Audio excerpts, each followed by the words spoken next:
Greetings. It is truly an honor to be with you. I want to thank Sunam and the graduate school for inviting me to share my work with you. I want to tell you a little bit about my life and how I came to be an art therapist. Hopefully in the telling and in the songs I'm going to share, you'll get a glimpse of the way I worked and how I think about art therapy. I trace my beginnings back to 1967. I was a sophomore in high school, and in those days my life revolved around athletics and rock and roll. I liked football and baseball, but I lived and breathed basketball. And on the morning of March 17th, St. Patrick's Day, I was in gym class. We were being taught the basics of gymnastic apparatus, and I was attempting my first full flip off of the springboard. I didn't rotate fully enough and landed to the left of the safety mat, drove my left heel into the hardwood floor. The pain was instantaneous and blinding. I crushed my heel bone and ruptured the Achilles tendon and essentially ended my participation in organized sports. For a few weeks after the injury, I was bedridden, and for the next 10 months, I had to use crutches, and I never again played on the basketball team, and my worldview was shattered. How could life revolve around that which was no longer possible? For the rest of my high school career, I was bothered by a slight limp, and ever since then, I've had to deal with pain that comes and goes, and limitations that never completely go away. I felt a deep adolescent despair. And then my friend, Cliff Adams, came to my rescue. Intuitively sensing the struggle that I could not put into words, Cliff began to visit me at home after school. He had the reputation of being one of the best artists in school, and I was regarded as a pretty good guitarist. Cliff offered me a deal. "Bruce," he said, "I'll teach you to draw if you will teach me to play guitar."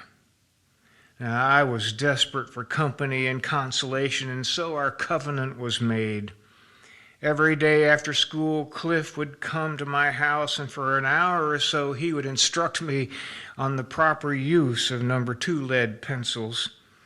And for the second hour, I taught him about bar chords and lead guitar riffs. Amid those dark hours of my young life, the arts brought light, comfort, and meaning, and I survived. Inspired by that, I entered art classes that were taught by R.J. Cromer. Now, Mr. Cromer had a unique ability to connect every academic subject to the arts, and somehow he lit a fire in me, and I went from being a very marginal student to getting straight A's. And so I decided I wanted to be like him when I grew up, and I went to undergraduate school to become an art teacher.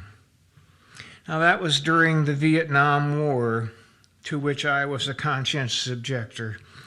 And as luck would have it, when it came time to do student teaching, I was assigned a supervising teacher who was the wife of a military officer. She and I argued frequently about the war, and working under her supervision was a very difficult experience for me. By the time my student teaching ended, I had a very negative view of teaching. I didn't know what to do. Then a friend of mine suggested that I go to seminary to become a youth minister. I had nothing better to do, and so off I went to the Methodist Theological School in Ohio. Now, the seminary there required first-year students to attend bi-weekly meetings with their faculty advisor. Perhaps fittingly, my advisor was a psychiatrist who worked part-time at the graduate school and part-time at a psychiatric hospital in Worthington, Ohio. Dr. Baumgartner was quite a character, and he would always begin our sessions with this question: "Brucers, what the heck are you doing here?" And my typical response was, "I don't know." After 6 months of this, one day, Dr. Baumgartner said, "Brucers, I know this guy I think you should meet. His name is Don Jones, and he's doing this new thing at the hospital called art therapy." I sort of let that go in one ear and out the other, but later that same day, my supervisor at a counseling center where I was working came walking down the hall with a newspaper story about Don Jones. I'd gotten that job because of my art background. The boss thought that maybe I could use art to relate to adolescents that the program served. And he said, "I think you should call this guy." Okay, I could take a hint. Twice in the same day. So I called the hospital and asked to speak with Mr. Jones. Don suggested that we meet for lunch the following Thursday, and over lunch at the L&K restaurant, Don shared stories about his life, about how he'd come to regard art making as a form of therapy, and he too had studied at a Methodist seminary, and he'd been a conscientious objector to World War II. He told me about how a series of paintings he'd made about his days working at Marlborough State Hospital had gotten the attention of a famous psychiatrist, Carl Menninger. And he talked about how he and a handful of others had founded the American Art Therapy Association, and I was hooked. Near the end of that lunch, he suggested that I might spend my second seminary year as his apprentice at the psychiatric hospital. And the very next day, I began knocking on doors of my advisor and the academic dean to set up what would be a year-long internship with Don.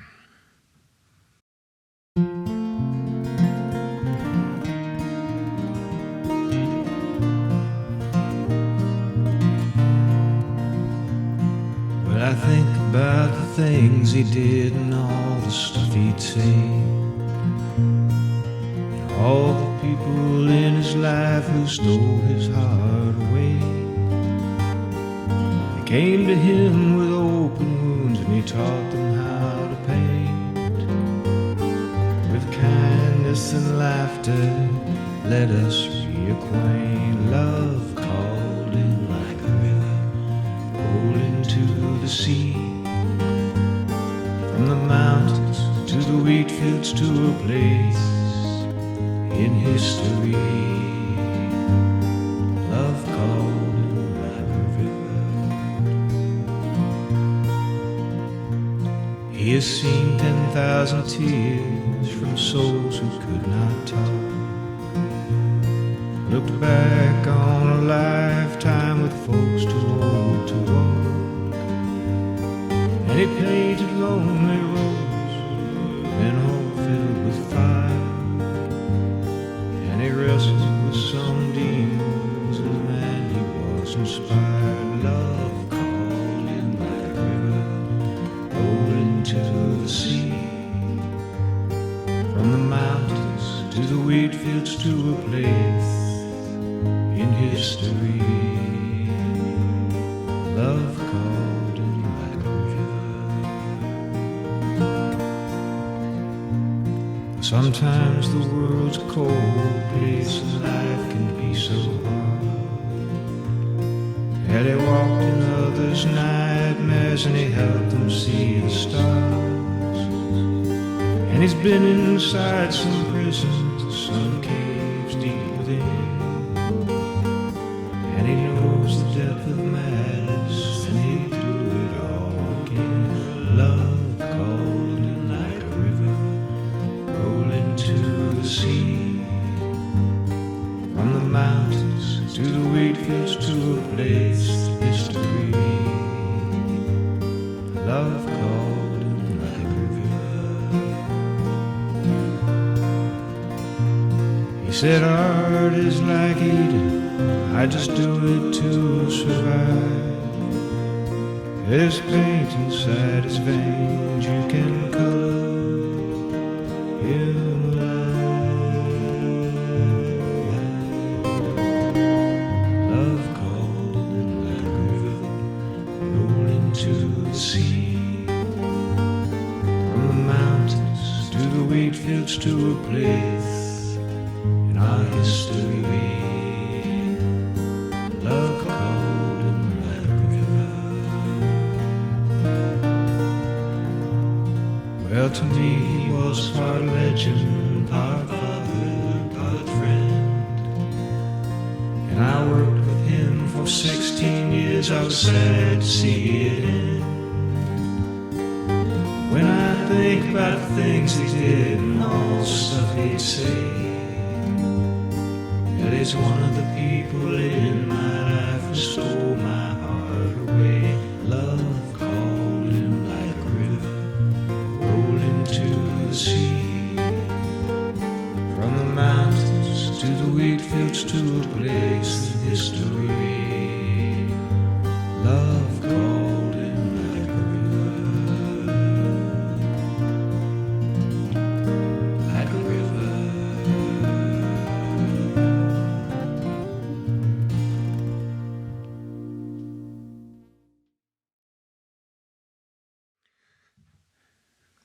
It's been almost 5 decades since I first walked onto the grounds of Harding Psychiatric Hospital in Worthington, Ohio. On that first day, he asked if I had brought along a sketchbook. In my arrogant naivete, I assumed he wanted me to take notes and to make insightful clinical observations. And I said something to that effect, and he just laughed and said, No, I want you to draw and write poetry about the things you see and the people you meet. That was a long time ago. All that swirled together with my innate abilities, my love for people, ambition, and a philosophy of seeing the world from an artistic perspective. And of course, there was this creative fire inside of me that just wouldn't quit. So that was the recipe, the formula that brings me here today. You see, I did pay attention. I wrote poetry about and drew pictures of the patients I met, marginalized, disenfranchised, ostracized souls, people battered by the world, kids betrayed by those who should have protected them. One by one, they found their way into the hospital. One by one, they found their way into my heart and eventually made their way into these songs. And I should tell you that everything you're going to hear is true, but the names and details have been changed in order to protect their privacy. It's been a long time, and yet I still see their faces, the paintings and drawings they made, and I hear their voices from the studio.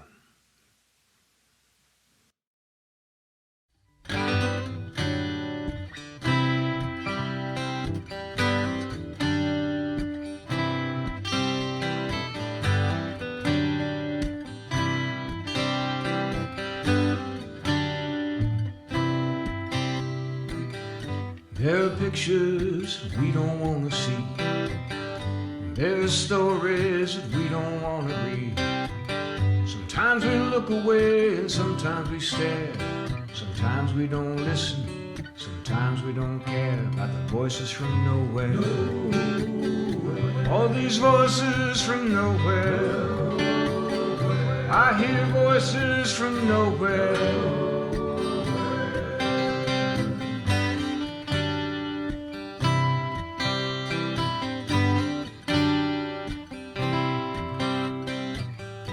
We all practice, we all play the game. We don't notice, we have no shame. Human tragedy like litter on the road. Avert your eyes, let it go. These voices from nowhere. All these voices from nowhere. I hear voices from nowhere.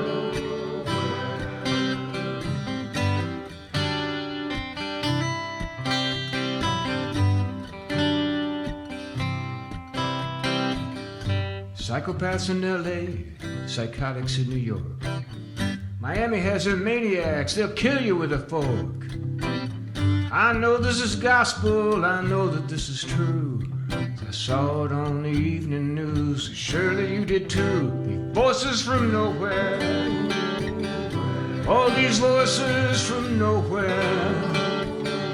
I hear voices from nowhere. Wind blows cold in the season, fears grow beyond all reason. There is no justice, it is not fair. Listen to the voices from nowhere, these voices from nowhere. All these voices from nowhere. I hear voices from nowhere.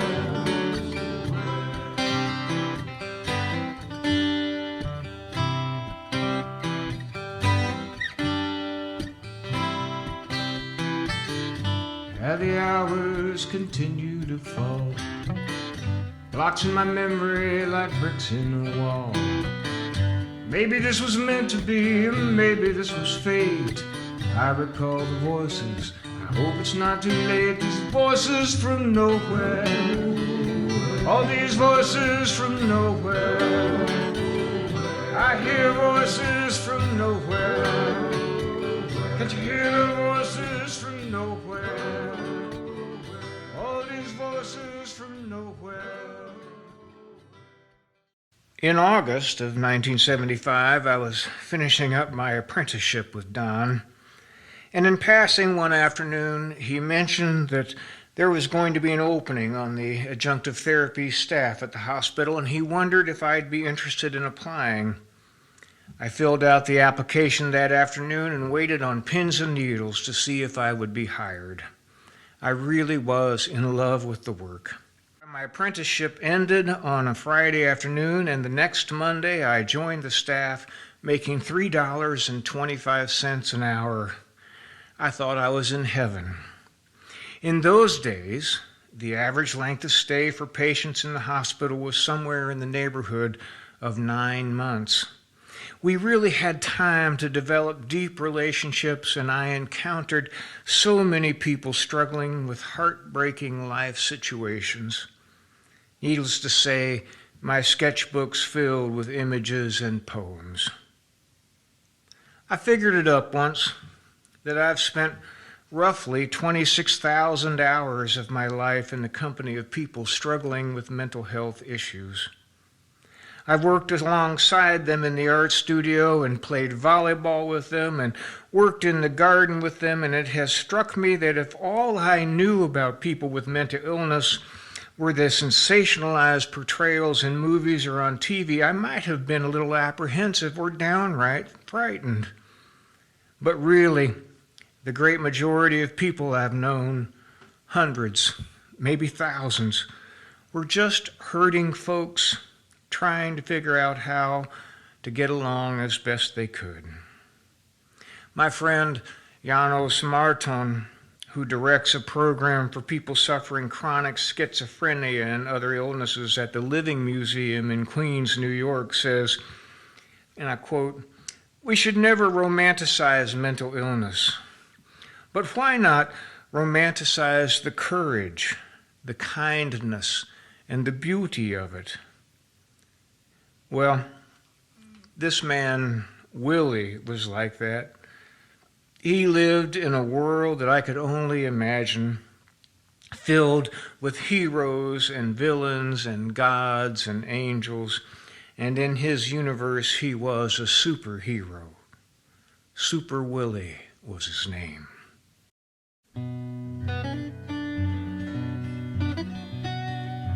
Willie, he's a wild man, and his lines are well rehearsed. He was a superhero in his private universe. Gods and saints and villains in scriptures he confessed. He soared into the galaxy with a W on his chest. Well, the world is full of evil, monsters to be slain. Willie, he's a hero Super Willie was his name. One day he dropped the gesso as he headed out to war. Down, down the Thuringia Dam, widespread across the floor. And he looked to me with terror as if my heart was black. Please, oh please, don't punish me. Please, don't send me back. Willie, Willie, it's okay. Willie, there's no shame. We knelt upon the floor while Willie was his name.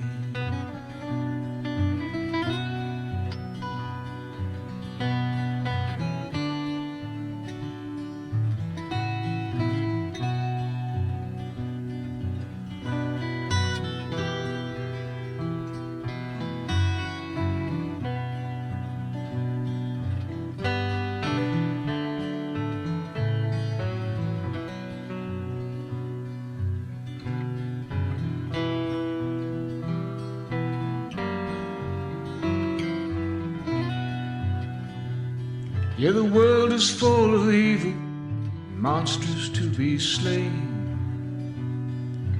Willie was a hero, Super Willie was his name. Willie painted me some pictures of his wild universe.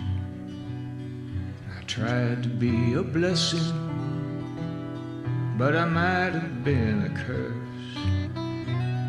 And he inherited 20 million, and he flew out toward the sun. I swear the world is safe today, for the battles he has won. Yeah, the world is full of evils, monsters to be slain. Willie was a hero, Super Willie was his name. Yeah, the world is full of evils, monsters to be slain. Willie was a hero, Super Willie was his name. Willie was a hero, Super Willie was his name.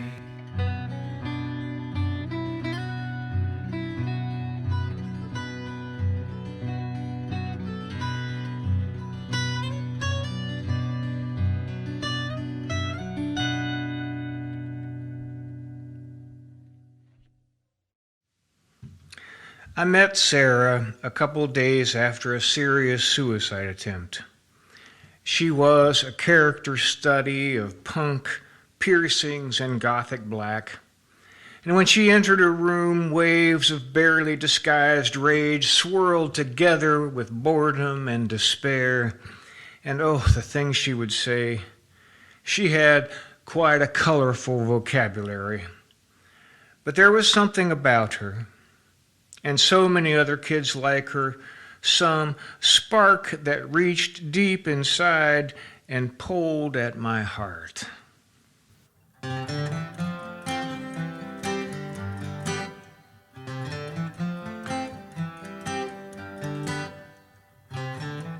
name was Sarah, she's sweet 16. She ain't sweet if you know what I mean. She's tried everything at least once or twice. Her mama always wanted her to be nice, but she don't care. She just don't care. She started drinking when she was 12. Now Father Kelly says she's going to hell. She got pregnant in her 13th year, had an abortion, never shed a tear, 'cause she didn't care. You could say she likes the wild life. You could say she likes the wild life, but she won't care. She just don't care. On her 15th birthday, she hit the road. Well, she was full 6 months, and nobody knows. She got arrested out in Idaho. Suspended sentence, judge sent her home, but she didn't care. She did not care. She cuts her arms now and she takes pills. And she says suicide would cure her ills. She's always bold, she says life ain't fair. And she hates everything and she don't care, she just don't care. You could say she likes the wild life. Yeah, you could say she likes the wild life, but she don't care. She just don't care. Go ahead, ask her. She'll tell you. She says, I don't care.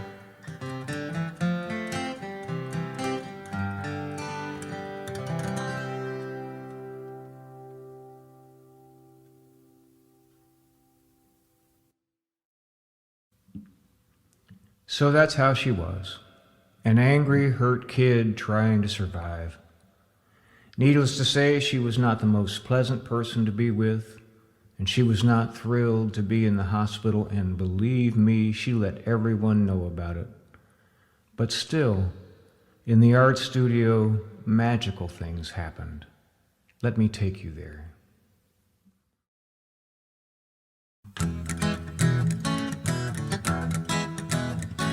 They bring Sarah to the door, and I wonder how to start.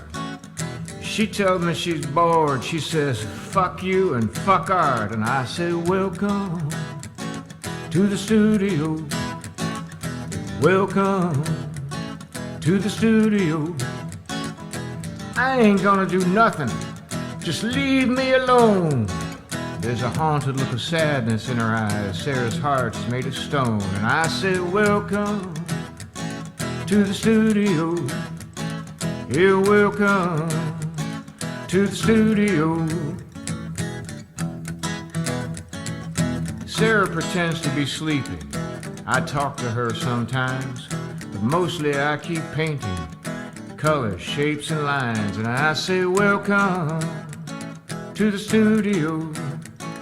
I'm working on this painting. It is of a field, and in the middle of the field there's a door, and the door is standing ajar, and there's a crumbling brick wall.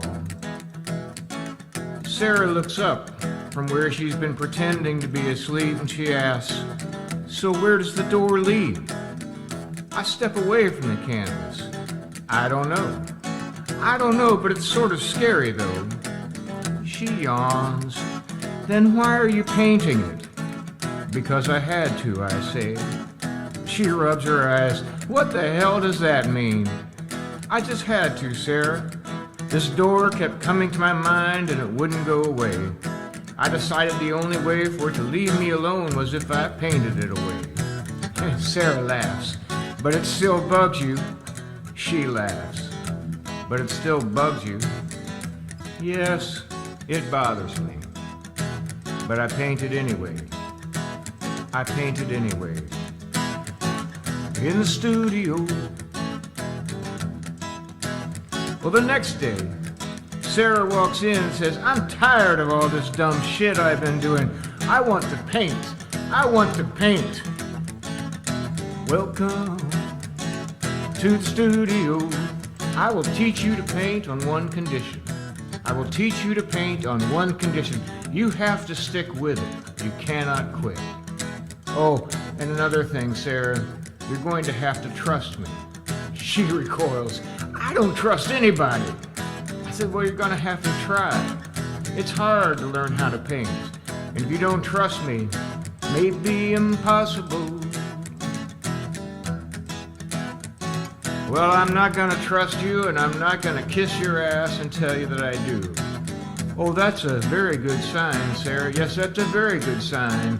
Not lying to me, not kissing my ass. Relationships are built on honesty and trust.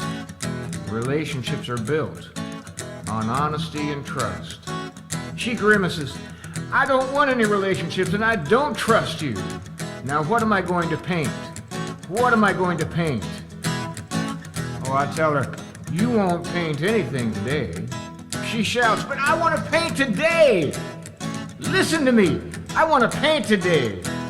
Well, right now you're going to use the saw to cut 2x2s and nail them together. And then you're going to stretch canvas and then you're going to gesso. She screams at me, but I want to paint today. And I respond, well, you know the Rolling Stones say, well, you can't always get what you want. No, you can't always get what you want. You can't always get what you want. But if you try sometime, you just might find you get what you need. Sarah walks in the next day. She waves a sketch in front of me. Says, this is what I want to paint. It's so deep. No, Sarah, I've thought about it. I want you to start by painting this vase. Oh, God, that's atrocious. It may be, but it's the subject of your first painting. She grumbles. She protests, then she snarls, where do I start? I ask, what color is your background? What color should your background be? Pure black. Then paint it black. Paint it black. Oh, that's stupid. You just made me paint it white yesterday. Trust me, I say. Trust me. And welcome to the studio. Over the next few weeks, Sarah worked, painted over, and reworked the painting of that ugly vase. All the while she stockpiled techniques. She learned to overlay, to wash, dry brush, and to highlight and shadow. Sometimes she'd throw down her brush and stomp off. But after a time, she always came back. She did not quit. The painting that emerged was subtly haunting, an image in black and white and mottled gray. It captured the lonely, stark sadness of her life. It was both simple and profound, an eloquent portrait of her life. In the months that followed, Sarah made many paintings. We would argue now and then over technical details, sometimes engage in heated conflicts when she would accuse me of being too damn demanding, and I would ask her what she was avoiding. Through the months, we developed a genuine relationship that tolerated the whole range of feelings. In her last session, as she put the finishing touches on a painting that she called Saying Goodbye, I asked her what she'd learned while she was in therapy. Without looking up, without missing a beat, she said, I learned to struggle. I chuckled. Really? She replied, trust me, Bruce. Trust me. In the studio. In the studio. In the studio.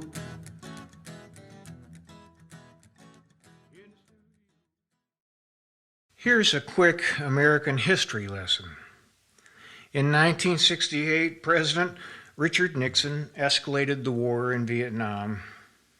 In 1971, he declared war on drugs.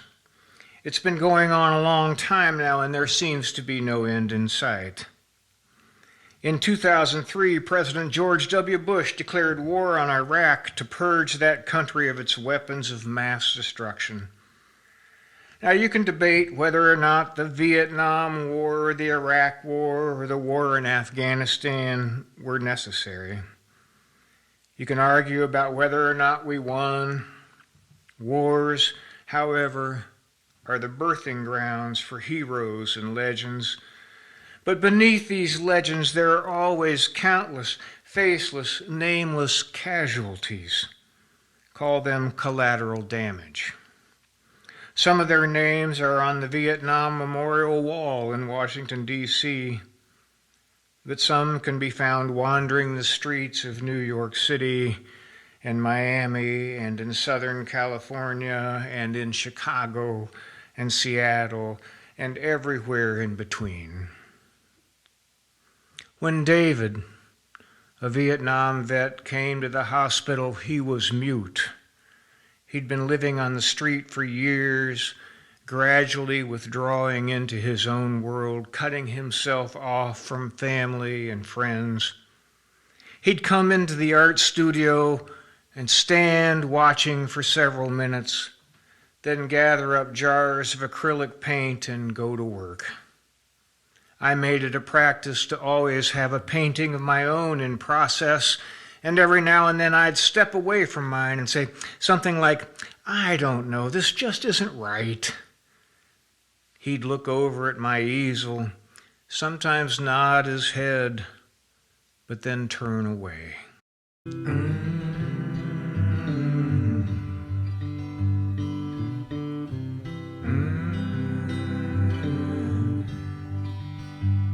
My name is nothing. You may have seen me. I live on a corner in the windy city. I do not raise my eyes to people passing by. They do not notice. They don't ask why.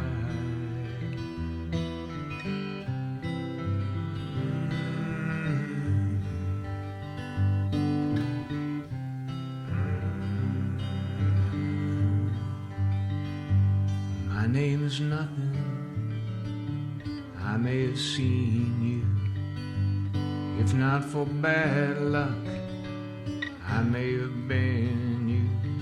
The lines are oh so thin between what might have been. And if you had your way, you'd never see me again.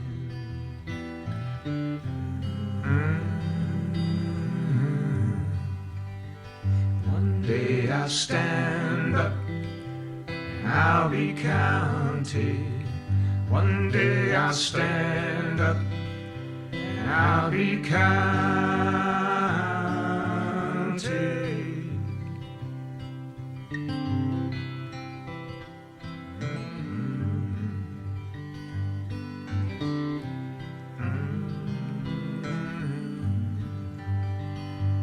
My name is nothing.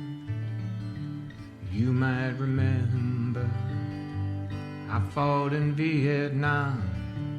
I still remember, but I don't understand these flashes now and then.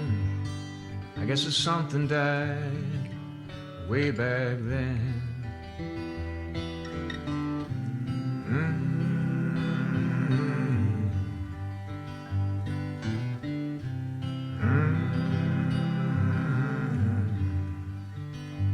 My name is nothing. You may have heard me.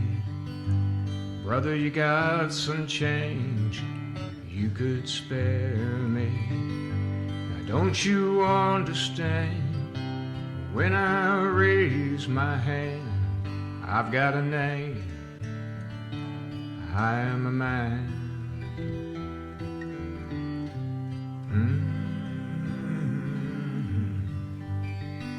One day I'll stand up and I'll be counted. One day I'll stand up and I'll be counted.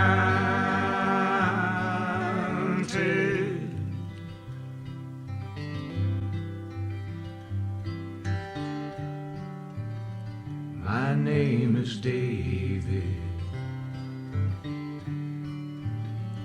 My name is David. My name is David.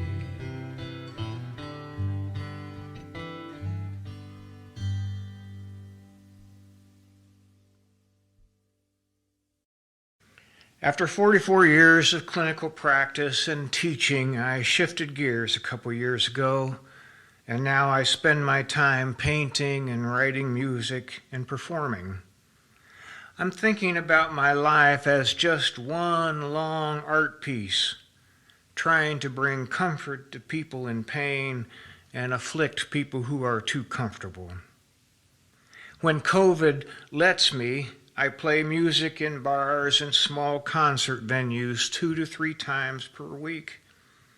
These places are often used to hearing cover bands, but I'm not very interested in being a glorified jukebox in the corner. I guess I think that music should really matter. Not too long ago, I was at the Island Tap in Libertyville, Illinois, with my partner Randy, and he and I played that song about David. Now, Randy is a big guy, 6'4", probably 250 pounds, of Harley-Davidson rider, tattoo-wearing, and the best lead guitar player I've ever known. He's also a Vietnam vet, but he doesn't like to talk about it very much. We finished the last chorus of the song, and I glanced over at him and was stunned to see tears running down both cheeks.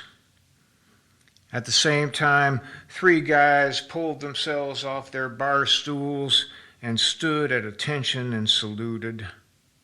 This is not your typical night in the local bar.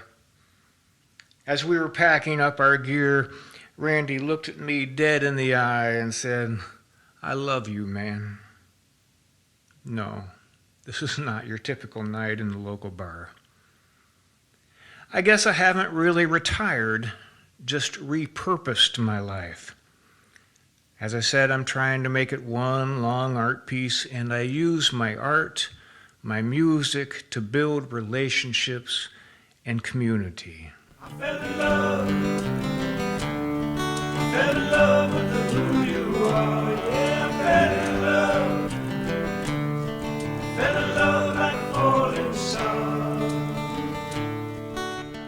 Over the years, I've worked with a wide range of people struggling with emotional and mental challenges. John was a big guy.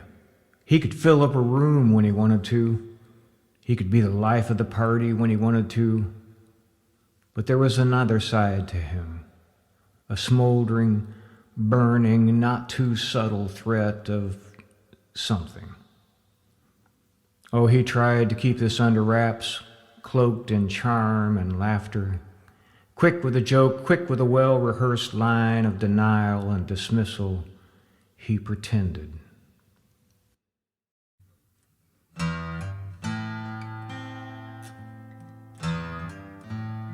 I will not feel. I will not feel because my father turned away. I will not feel because my mother told me not to. I will not feel because he hit her. I will not feel because he drank himself to death. I will not feel because I am a man. I will not feel because of Vietnam. I will not feel because I survived. I will not feel because others died. I will not feel because the dying and surviving was pointless. I will not feel because it does not matter. I will not feel because of what I see on TV. I will not feel because of what I see in my own house. I will not feel because my wife has turned away. I will not feel because my daughter will not look at me. I will not feel because all I needed was just one drink. I will not feel, because if I started to feel, I might scream, I might howl, I might be silent. I don't want my son to see his father cry. If I started to cry, I might drown, I might be washed away, it might break my heart, I might be blown away, I might be torn apart. Life is good. Everything's okay. Everything's cool. Because I will not feel.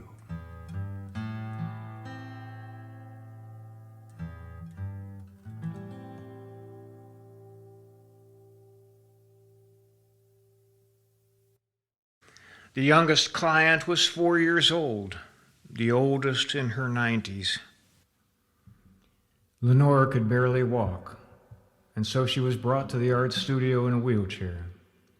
She was often too tired to do anything, and she'd say she'd prefer to watch. Sarah and John seldom spoke to one another. They kept their distance, each in their own respective corner. Sometimes, in between, Lenore would sit in her wheelchair and smile at John's jokes or cringe at Sarah's obscenities. She told me once that she thought I should wash Sarah's mouth out with a bar of soap. I tried to get her to paint. I tried to get her to draw. I tried. Then one day, all on her own, she picked up a ball of modeling clay.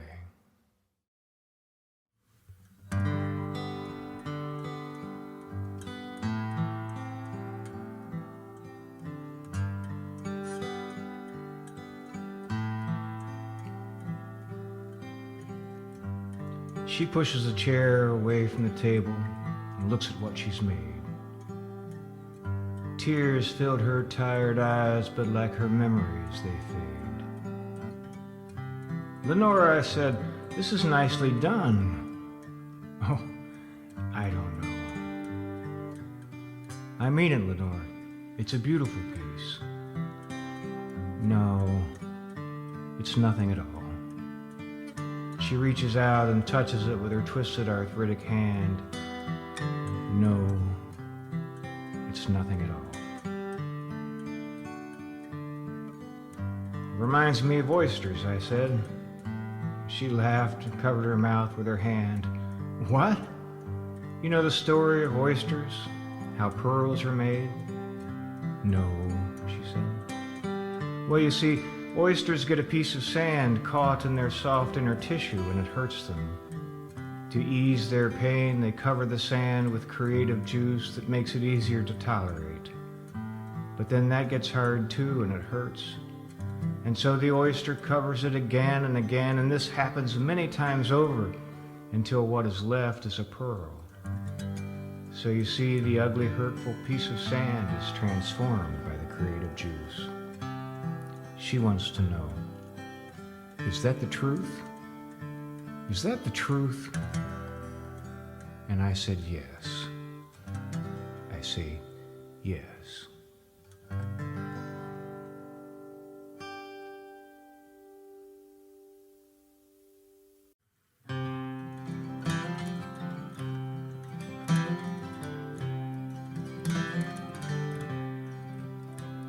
Well, the lady next door don't come out anymore. She's no use for the sun. She just pulls the curtain and hides all her hurting and life. And it isn't much fun in springtime, all alone.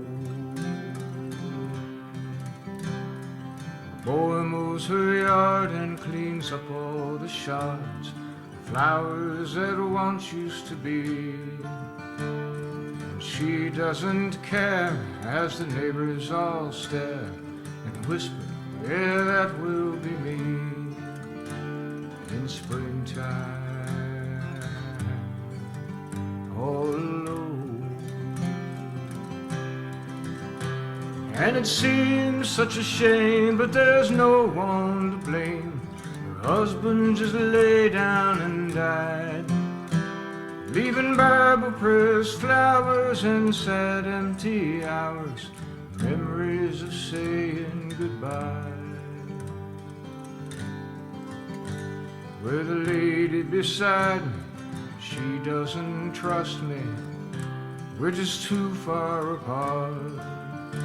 She hides in her house with the dreams of her spouse, who long ago stole her young heart in springtime, all alone. And her shutters need paint, they look shabby, not quaint. Her windows are dirty and gray. She lights her own cigarette, trying not to forget that life wasn't always this way in the springtime, all alone. Where the ladies like Lenoir Street, like everyone I meet, just have to be where they are. And hard as I try, well, I cannot deny that my time may not be that far. Some springtime up ahead, some springtime up ahead, some springtime.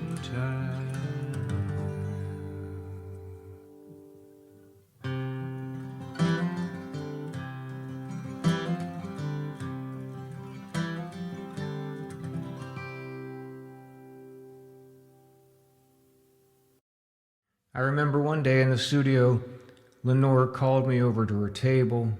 She looked at me and then at John and said, "He really is lost, isn't he? Reminds me of a little boy."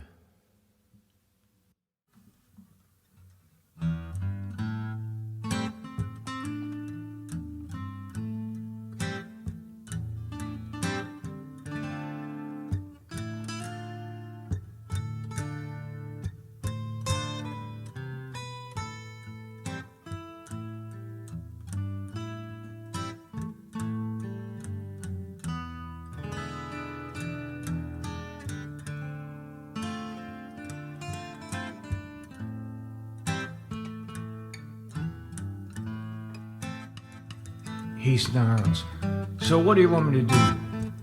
I hand him a box of chalk and show him the paper that's hung on the walls.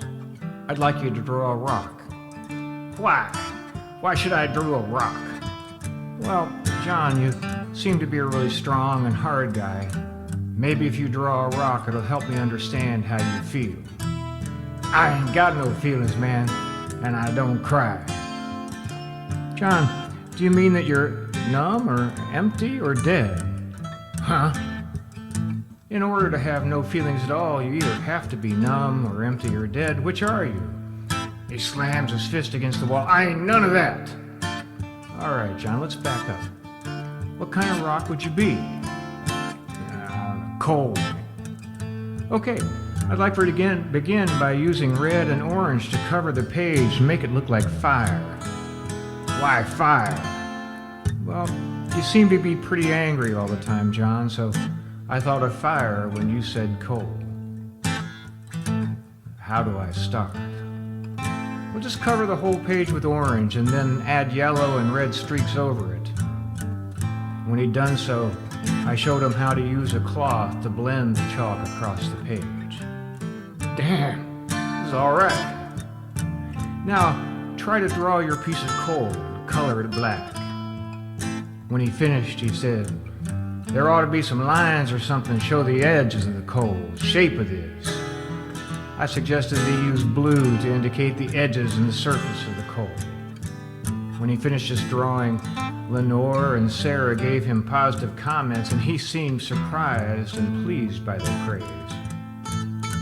Now, it so happened that he was the last to leave the Creative Arts Building that morning, and I was at the sink cleaning up. "You know," I never did anything like that before in my life. I looked up from the sink. You did well, John. I like your drawing a lot. I wanted to ask you something. Ask away. I know this sounds stupid, but when I look at that thing, it makes you feel something? Yeah, isn't that screwy? I dried my hands. It happens all the time, John. Sometimes I think pictures know more about us than we do. What in the hell does that mean? Never mind. I wonder, though, if that piece of coal had a voice, what would it say? Ah! And feigned a tortured scream. That doesn't sound angry, John. It ain't angry. It's being burned up. That would hurt. That would hurt.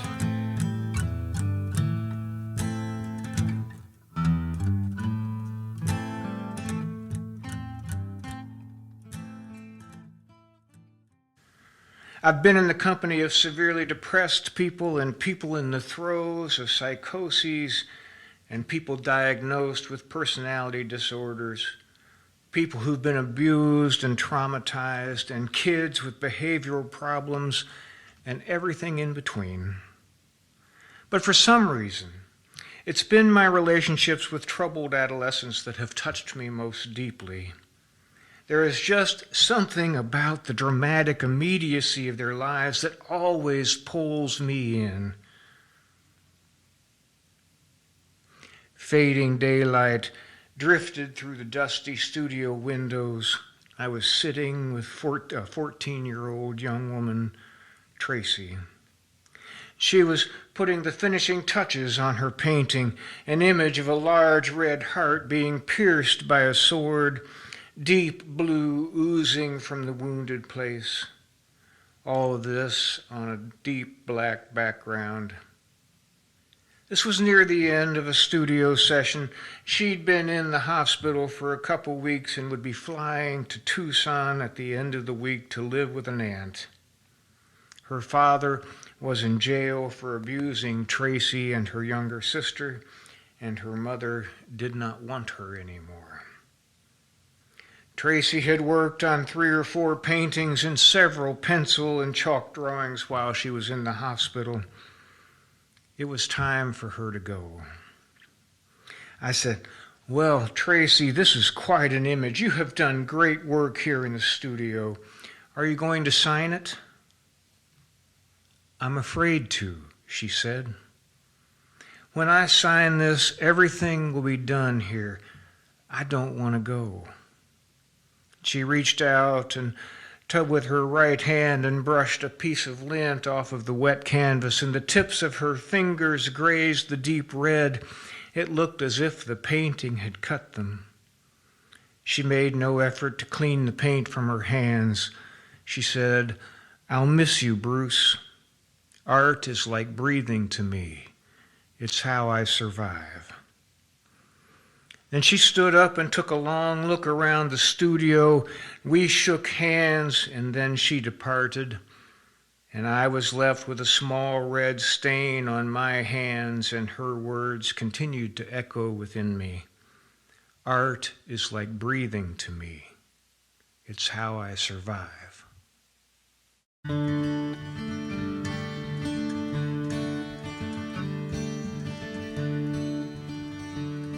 Cold wind against the window, snow drifts on the lawn. Tracy signs a picture, Tracy's moving on. She's heading out for Tucson. Her father sits in jail. Her mother does not want her. Yeah, Tracy looks so frail.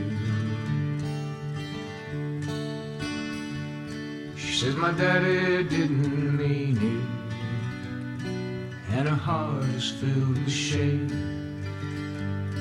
And she tells me she deserved it. Now nothing else remains. You know, love can be so good, love can be so bad. Bandages upon her wrist made Tracy look so sad.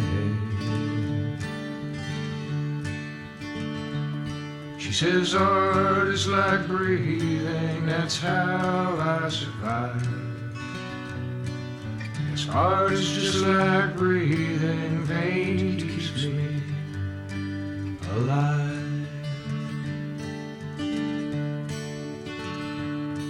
She looks around the studio at all the things she's made, and she almost speaks to me. She's trying to be brave. I said, Tracy, you did nothing wrong.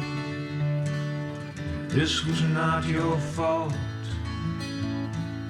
Tracy, you did nothing wrong. This was not your fault. She says art is like breathing, it's how I survive. Yes, art is just like breathing, paint keeps me alive. I said, this was not your fault. This was not your fault. This was not your fault. This was not your fault.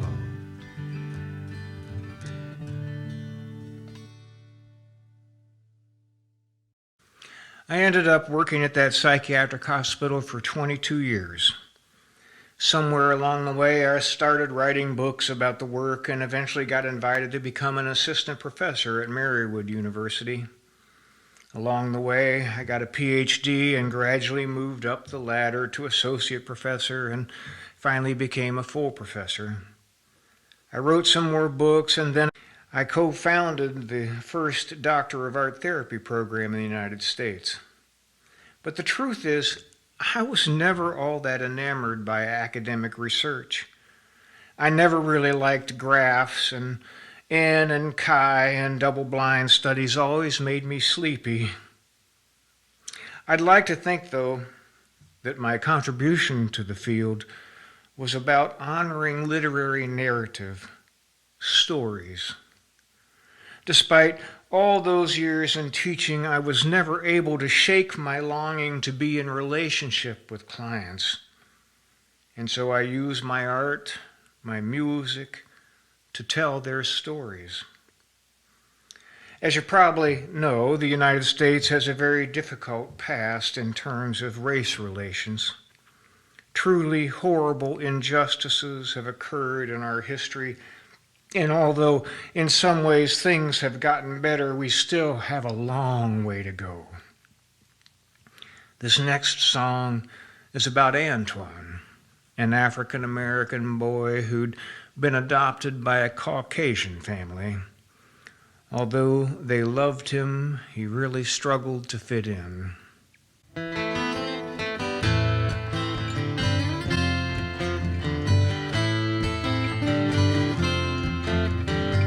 Says my real mama was a queen. Says my daddy must have been a real fine man. I know his mama loved the rock. She didn't even know the man. Child come to the asylum, winter of his 11th year. Bangs his head and he punches his face. He says, there ain't nothing that Antoine fears. Antoine got a razor in his heart. You can see that it cut him apart. Stand close to him, you feel the wind blow. 'Cause Antoine got a razor, everybody knows.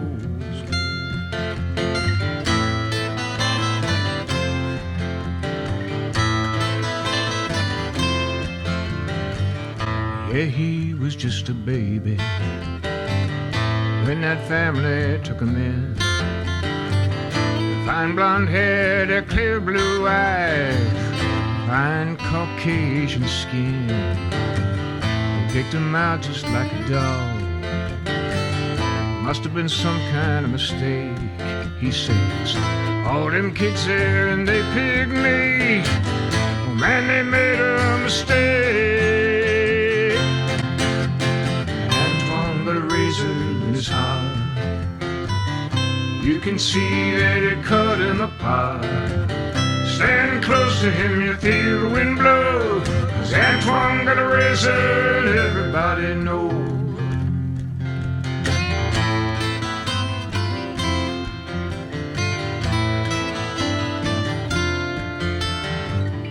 Little boy, he hits and spits, teeth clenched, he bites. Eyes closed, he turns away, hands clenched, he fights. He walks a walk, talks a talk, smears paint across the page. Rivers of red and shadows in black, man, you can see the rage. Got a razor in his heart. You can see that it cut him apart. Stand close to him, you feel the wind blow. 'Cause Antoine got a razor and everybody knows.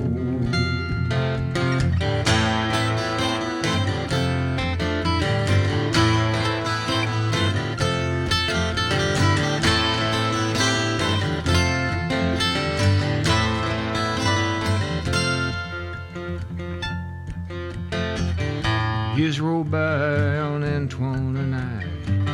We see each other now and then. 10 years of sadness, a decade of shame. Never sure if I will ever see him again. Fists of rage, tears of grief. Saw it all in Antoine's heart. Must have been some kind of mistake. Someone put a razor in Antoine's heart. Antoine got a razor in his heart. You can see that it cut him apart. Stand close to him, you feel the wind blow. 'Cause Antoine got a razor and everybody knows. Antoine got a razor in his heart. You can see that it cut him apart. Stand close to him, you feel the wind blow. 'Cause Antoine got a razor and everybody knows. Antoine got a razor and everybody knows. Antoine got a razor and everybody knows.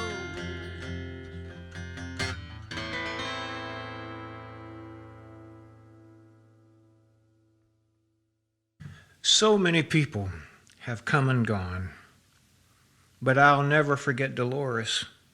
She was a little overweight, wildly flamboyant, and yet socially awkward.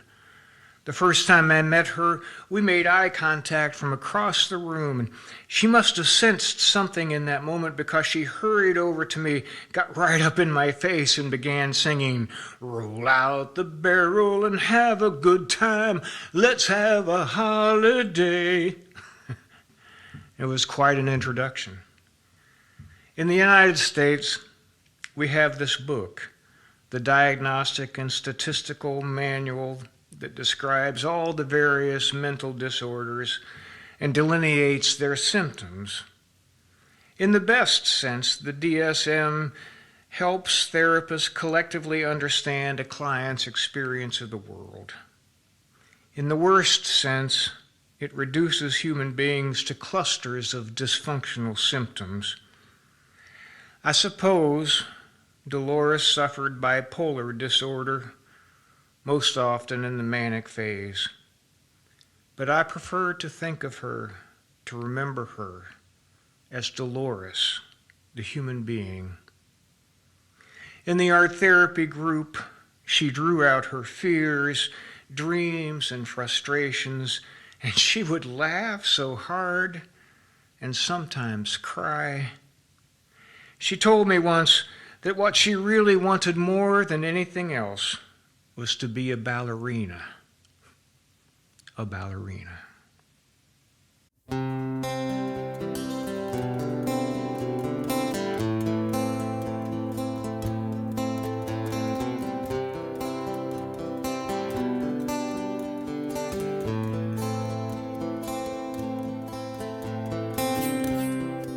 She'd like to be a ballerina.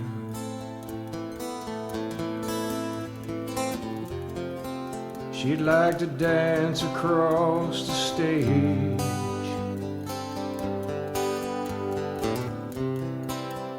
You might say it's like a dream she has,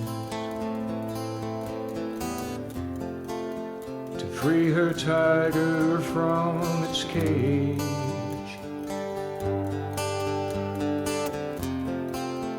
Some people smile and they turn away. They say she doesn't have a chance.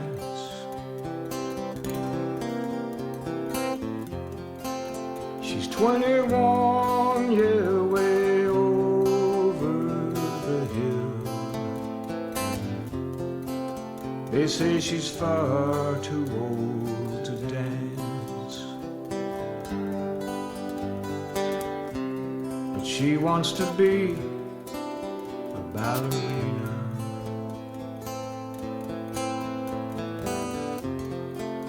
She wants to dance into our lives. And though her burden may be heavy,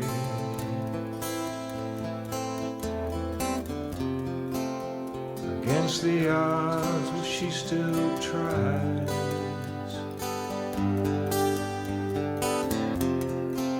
She dreams of symphonies and colored lights coming on. She dreams of curtains going up.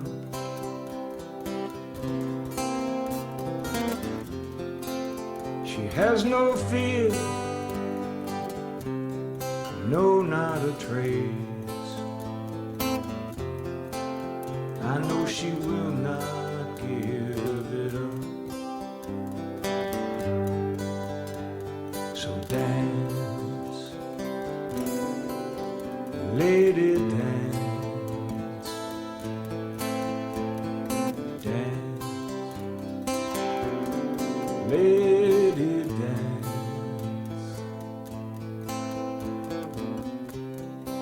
She'd like to be a ballerina.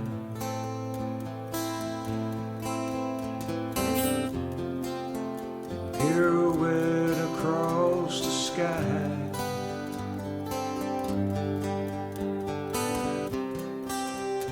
In a magic dance of mystery. A shard of color in our eyes,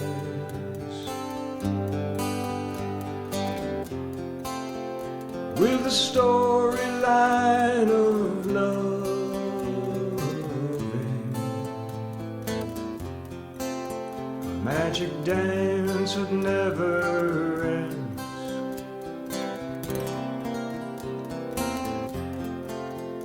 With a message clear and simple,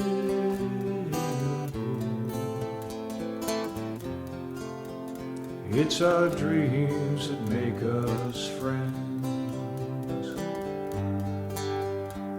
So dance, lady, dance. Dance, ballerina, dance. Go, go, dance. Lady, dance. Dance, ballerina, dance.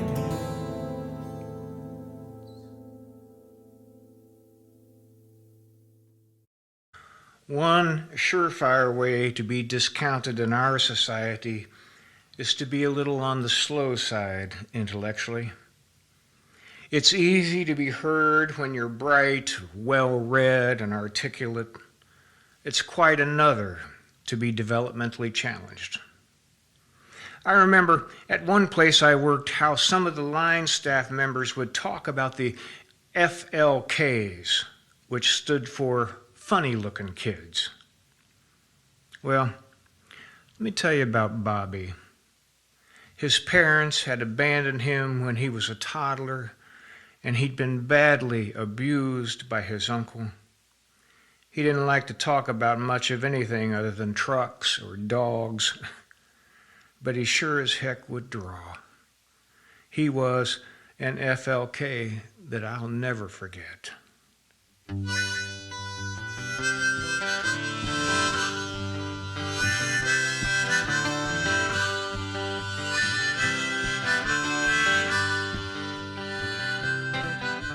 When I met Bobby, he wouldn't even look at me at all. He'd stand with his hands in his pocket and lean against the wall. And his doctor said there was really nothing that he could report. Well, I guess they gave him to me, thinking I was just a last resort.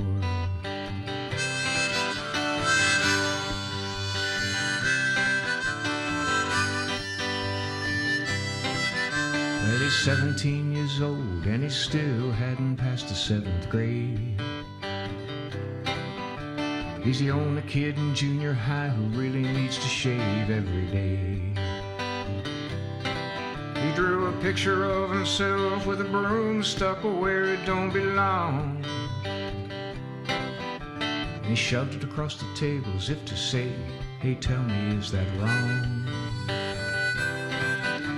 Well, Bobby wouldn't speak, there was nothing left to say. Hell, he must have figured it wouldn't matter anyway. All the things his uncle did were locked up deep inside. I guess no one ever noticed, 'cause Bobby never cried.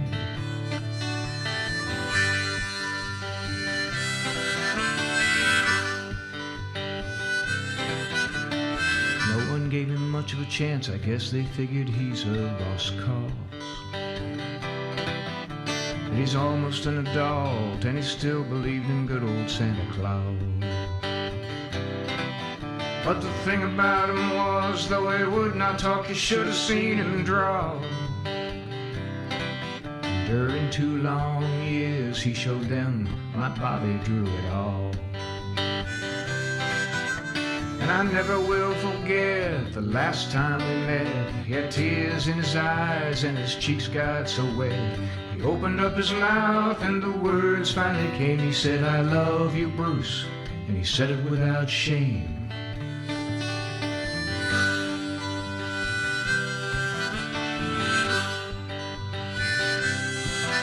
Back when I met Bobby, he wouldn't even look at me at all. He'd stand with his hands in his pocket and he'd lean against the wall.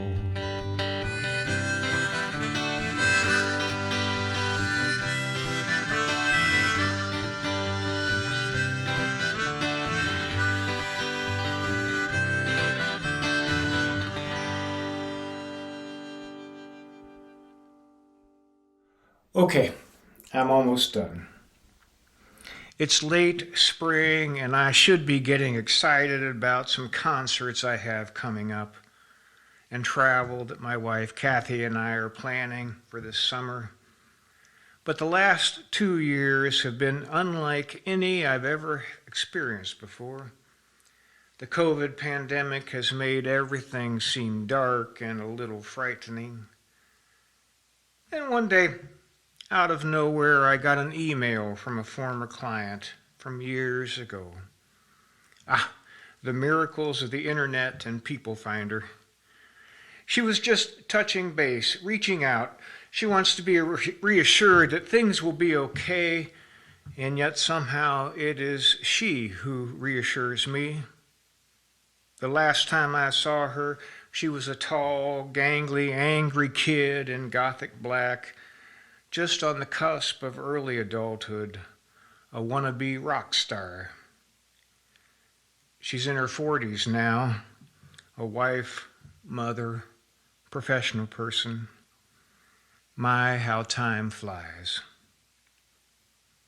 This reminds me of when I was a kid heading all the wrong directions, not giving a darn, till R.J. Cromer, that high school art teacher, for some reason somehow saw something inside of me, took a chance, put a paintbrush in my hand and said, "I believe in you." So why is this grown-up, competent, successful woman reaching out to me? Who knows? A few days after that email, she called, tells me she's feeling like her back's against the wall and she might drown. The pandemic hits us all hard. I tell her against the wall and drowning is a mixed metaphor, but I don't mind. She laughs and says, "I remember how you'd just sit with me, just look at what I'd made, watch me paint." I get it, and I tell her, "I believe in you." If there's nothing else that you get from this presentation, I hope that you sense that I have loved being an art therapist. I have loved this art therapy profession, head over heels, loved it. And I hope that you will come to love it too. In the beginning, I said that I wanted to tell you a little bit about my life and work, but I guess more importantly, I wanted to tell you about all the Willies, Tracys, Sarahs, Davids, Antoines, Dolores, and Bobbies, and all the rest that found their way into my life. I want to be their witness.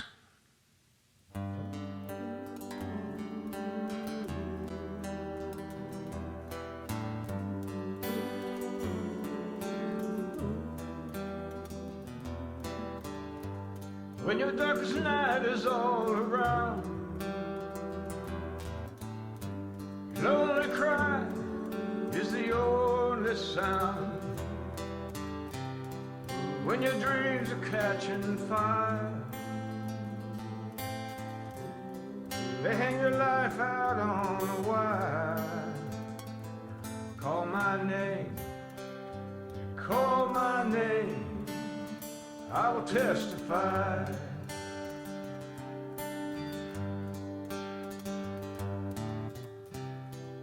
I'll be your witness, I'm your man. I'll be your witness, I'll take the stand.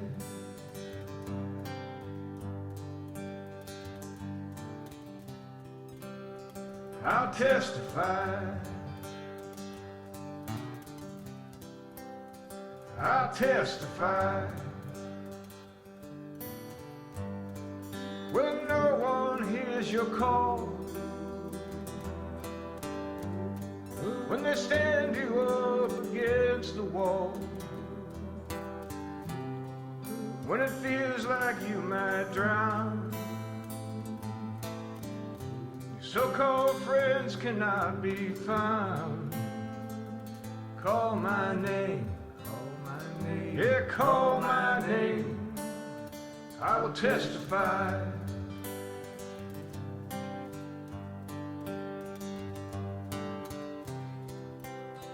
I'll be your witness,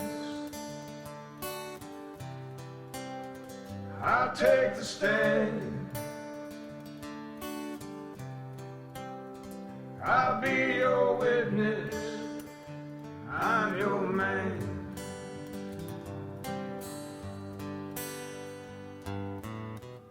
I'll tell them all with all my might. I'll tell them all just how hard you fight. I'll be your witness.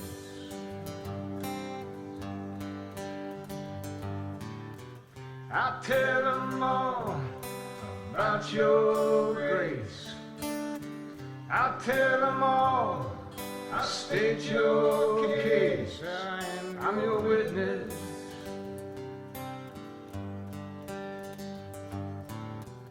I tell them all just who you are. I tell them all how you came so far. I'll be your witness.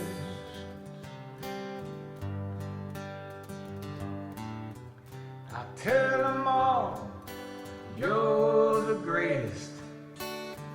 I tell them all you're the best. I'll be your witness. I'll be your witness. I'll be your witness. You can count on me, baby. I'll be your witness. I'll be your witness.